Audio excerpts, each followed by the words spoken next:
Hello, I'm Bernard Hickey from interest.co.nz and welcome to 90 at 9, brought to you in association with Bank of New Zealand. This is your morning briefing where you get everything you need to know in 90 seconds at 9 o'clock, starting now with news that Standard & Poor's, the credit rating agency, has warned America that it may cut its AAA credit rating. It's put the rating on a negative outlook.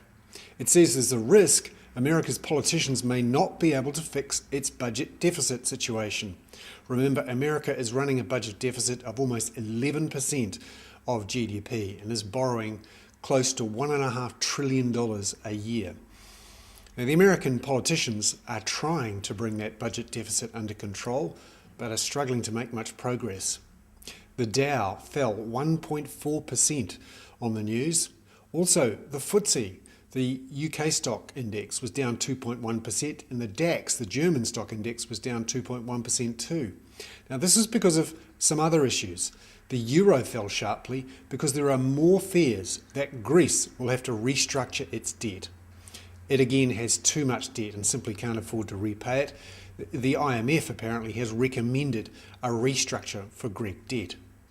Now, this is a problem for many banks and other pension funds in Europe because they hold these government bonds in Greece, Portugal and Ireland. And if these restructures happen, they'll have to write down the value of that debt. That could be quite dangerous for some of those banks who would have to take big hits and raise new capital. Spanish bond yields also rose, and that's a concern. Until now, Spain has been the S in the pigs, which hasn't been affected much, but those yields are rising. In fact, the 2-year Greek bond yield hit 20%. Also, there are concerns of a political nature. In Finland, an election was held where the True Finns, who are against the bailouts, got 19% of the vote.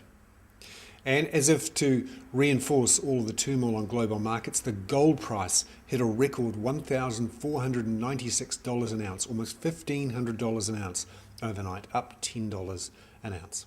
I'm Bernard Hickey. That was 90 at 9, brought to you in association with Bank of New Zealand.